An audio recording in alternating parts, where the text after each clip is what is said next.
Ever feel like you're drowning in headlines and just want someone to break it down? Yeah, Well, that's what we're all about, right? absolutely. Taking a deep dive, cutting through the noise, and getting to the heart of the matter. Exactly. And today, we're focusing on a story that caught our eye, sparked by a video on the Ring of Fire YouTube channel.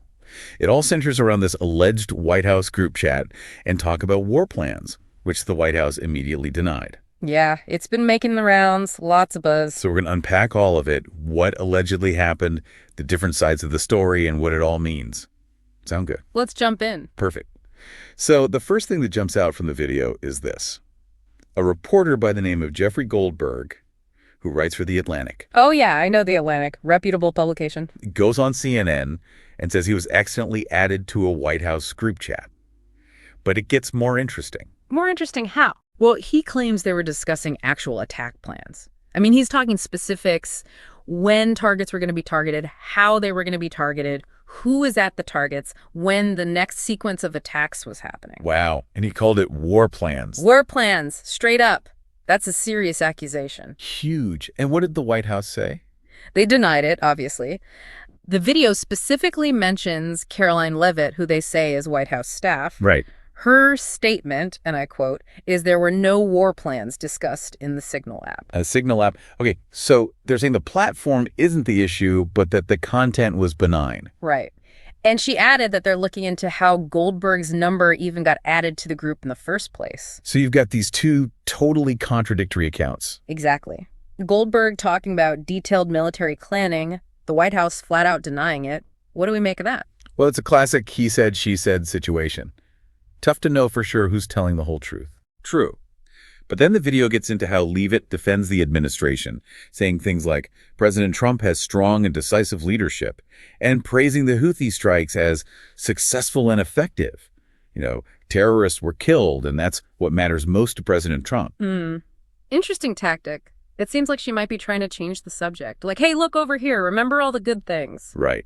Trying to deflect from the controversy makes you wonder if they're worried about these allegations. Definitely seems strategic. I mean, why else bring up past victories in this context? Exactly. And to make matters more complicated, the video highlights how Leavitt calls Goldberg a well-known sensationalist known for his spin, like she's trying to discredit him. Ah, the old credibility attack. Happens all the time, sadly. It does. It makes you question, who do you believe? For sure. Especially with something as serious as this. And Goldberg, for his part, says he has the text messages but won't release them because of national security reasons. Oh, wow. So there's potentially evidence out there, but we may never see it. That's the thing. The video even brought up the idea that Goldberg could face criminal charges if he released them. That's wild. Makes this whole thing feel even more intense. It does. Okay, so that's basically the gist of it, right?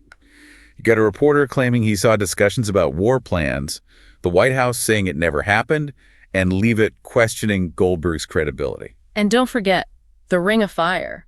They're the ones who presented all this to us, and they clearly have a take on it. True. They describe the White House as being in full freak-out panic mode, Yeah. basically saying Leavitt botched the whole thing. It's interesting how they framed it, for sure. They're known for their progressive stance, so it's not surprising they see this as a major misstep for the administration. Right, and it highlights that there's a definite political angle to this whole story. But I guess that's true for most things these days. Absolutely. So at the end of the day, what can we take away from all this? Well, we have these two conflicting narratives. A reporter saying one thing, the White House saying another. Yep. That's up to each of us to decide who we believe, or if we even can believe anyone completely. It really underscores how complex these situations can be. It totally does. It makes you think, in this age of instant communication and things going viral, what happens when sensitive government stuff ends up in the wrong hands? I mean, imagine if everything we say in private could be broadcast to the world. Kind of scary, huh? That's a great point. Makes you think about how we need to adapt to this new information landscape. It's not just about governments and security, but about all of us, and how we think about privacy and trust in a world where anything can leak out. Lots to ponder, for sure. Couldn't have said it better myself. Thanks for breaking it all down with me. Anytime. Always fascinating to dive into these stories. And for all of you listening out there, thanks for joining us for another deep dive. Until next time, stay curious. And stay informed.